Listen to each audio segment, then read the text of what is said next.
Welcome back, everybody. I'm Phil, that's Sam. Hey guys, welcome back. We are Bars and Barbells. And we are doing what?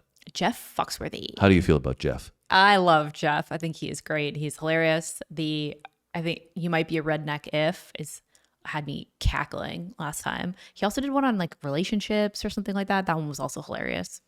He's just a funny guy in general, clearly. I want him to be my friend. The Blue Collar Comedy Tour has got a few of those funny guys. All of them are hilarious. Yeah, they are. But Jeff, I've really enjoyed. He also does the show, which we haven't checked out. Maybe we should get into. Are You Smarter Than a Fifth Grader? So if you guys got any recommended clips for that, drop them down below as well. But Jeff has been awesome, adding a little Southern flair to his comedy as well, which is a little bit different for us Northerners in Canada.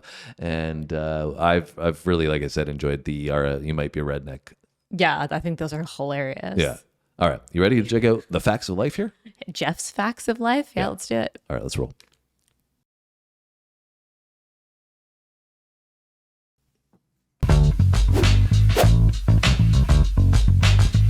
But they have a rule in my neighborhood. If you walk your dog and your dog does his business in somebody else's yard, you need to get a little plastic bag, pick it up, and dispose of it.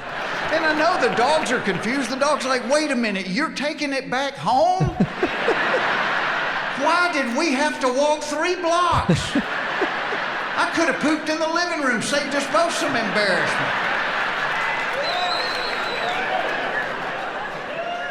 What a stupid rule. Why would they have us pick it up? It's fertilizer. It makes the grass grow. Lord, it's not like some child is going to step in it. A kid hadn't played in the yard since 1982.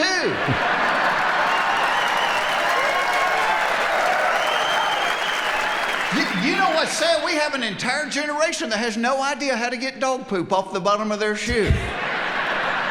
But when I was growing up, we played in the yard every day, and every day somebody stepped in dog poop. And when it was your turn, you knew what to do about it. You would hobble over to the curb and scrape the biggest part off on the edge of the curb. Then you would find a puddle and you would swirl the bottom of your shoe around in the puddle. Then limp over to the grass and do the brush stroke back and forth. Then you would find a little bitty piece of stick and you would sit down on the curb and you would pick it out of the zigzag pattern on the bottom. Then you wore those shoes to church the next day. And nobody... Are you an expert in that, Sam? Oh, I had a dog. I've stepped in lots of dog poop in my life. Yeah, was that your method of removal? I usually skip the puddle part, but yeah, I'd say scraping it on the curb, like 100% on the grass, and then picking out the rest with like a little stick. Wasn't that the worst though, when you would step in it and you wouldn't know that you had stepped in it? Oh God, yeah. And then like you smell so it. many times, it's like you're walking around. It's like, what's that smell? Somebody left a dump somewhere. It's like obviously a dog, not a person.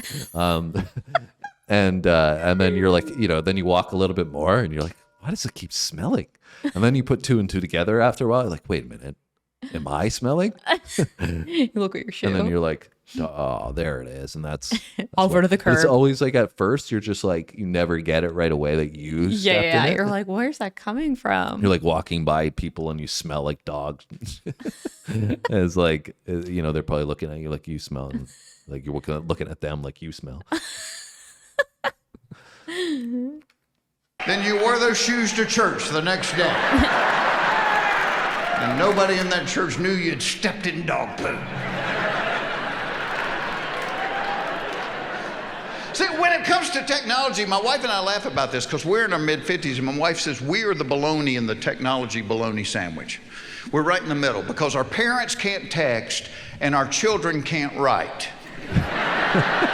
My kids don't even think you need to study. They're like, Dad, if you want to know something, you just Google it. And to a point, they're right. I mean, when I was growing up, if you were watching TV and somebody said, what was that guy in? You'd go, boy, he looks familiar. That was it.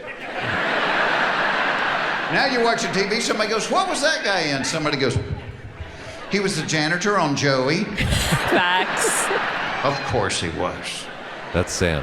But I That try is to me. tell my kids, I said, yeah, there's a lot of stuff you can learn from Google. I said, but there's just as much stuff you can't learn from Google. You only learn it from life experience. You'll usually learn most of it the hard way. It's stuff that's not Googleable. I don't know if that's a word. It is now. But I call them the facts of life. It's stuff you can't Google. Like this, fact of life. If you are trying to get to the bathroom in an emergency situation, it is not a wise idea to unbutton your pants in transit trying to save a couple of seconds. Because the muscles that guard the floodgates will interpret the unbuttoning as the signal to abandon their post. And the 2 seconds you saved on the button are nullified by the hour and a half you spend mopping and doing laundry. You only learn that the hard way. Fact of life. If you are going to see a scary movie at the movie theater, it will be much more entertaining if you can find a seat directly behind a group of black women. Because not only will you get the scary movie, you will also get their running commentary of the scary movie.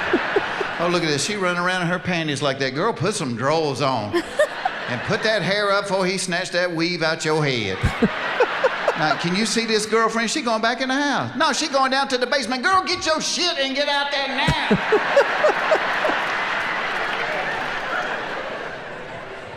Fact of life, women always have more I questions. would say Jeff's black woman impression was pretty good. It was pretty good.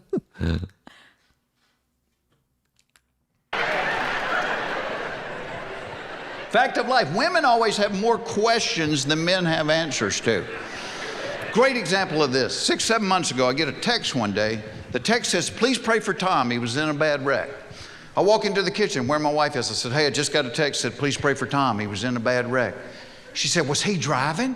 I said, I don't know. I just got a text that said, please pray for Tom. He was in a bad wreck. Were Carol and the kids in the car with him? I don't know. I just got a text that said, please pray for Tom. He was in a bad wreck. Were the people in the other car hurt? I don't know. I just got a text that said, please pray for Tom. He was in a bad wreck. What hospital did they take him to? I don't know. I just got a text that said, please pray for Tom. He was in a bad wreck. She said, well, you don't know anything. What do you know? I know you need to pray for Tom. I just got a text that said he was in a bad wreck.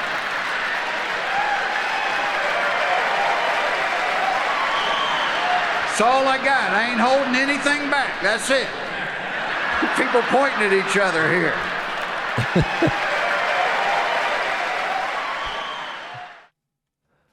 I'm sad it's over. I want him to keep going.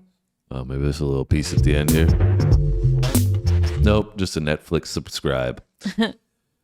Well, what are your thoughts, Sam, on the facts of life? Truth to them? Yeah, I mean, I can't really speak to experience from the unbuttoning your pants one. I never really had a leak situation from unbuttoning my pants, but the other ones I think are all pretty spot on. I think maybe that might have happened to me like once. Like one of those moments where you have to go so bad, like you've been holding going to the bathroom and like, or trying to find a bathroom or something like that. Like you said, emergency situation. Yeah. And it's like that, you're like at that point where I don't know if I'm going to be able to hold this any longer. Yeah. And You open the floodgates too soon. yeah, I can't really remember if it's ever happened. I remember like having those moments where it's like, I don't know if I'm going to make it. Yeah, I always yeah. feel like I make it. I can't remember a definitive time where I've had Jeff said had to mop up any I think floors. the questions one though is good. That's pretty true. I feel like people are always like asking questions and you're like, I don't have an People answer. or women? Women. Probably more than men for sure. And the dog poop one was good. And then what was the one after the bathroom again? What? What was the one he said after he was talking about unbuttoning your jeans and going to the bathroom? Going to movie. He talked Oh, about that. yeah. I mean, I can't say I've ever really experienced that personally, but I have experienced going to the movie and having people in general make commentary. But like sometimes you don't, it's good. Sometimes it's not. Sometimes it's just distracting. It annoys the hell out of me when people talk during movies. That's Yeah. just my personal opinion. Sometimes I do that. And he's probably like, shut up. Rarely do you ever talk during movies. I'm talking about more of the theater though too. Oh, Like if yeah. if you're talking, sometimes I will be a little bit annoyed if you're like interrupting like a dramatic moment in the movie. It's like, can you not? Like, We're at the best part, and you need to say something right now. But Phil also loves like action movies, so I probably talk in the middle of the action, and he's just like, I'm watching the movie. But in a theater, it's different because you can't pause it and rewind it, right? Yeah, that's fair. You have to, you get distracted. You miss somebody saying something because somebody's Yes, saying something that's else. You totally don't fair. hear it because That's somebody different. says something else. Yeah. And we don't go to the movie theater very often. So I like to watch movies at home in my comfort with my snacks. You can bring snacks to the movie theater, Sam. We used to go to the movies a lot, but Yeah. not as much anymore. Now there's so many options, I think, online as well that you can watch whatever you want. There's so much more variety. Yeah. And you can also tune into YouTube and watch Sam and Phil's Bars and Barbells channel as well. And that's very entertaining. So you don't need to go to the movies. You can stay at home and watch it right from the comfort of your laptop. Maybe we should start doing movie reactions. Don't put it out there, Sam. Now there's going to be flooded in the comments. Movie reactions. We don't have time. We don't have time to do movie reactions. This is enjoyable enough. We spend enough time checking out great content like Yeah. Jeff Foxworthy's This is Facts great. of Life. 2 thumbs up from me. As well for me, and we need one from you. So hit that like button down below. Have a great day. We'll see you in our next video. Thanks for watching.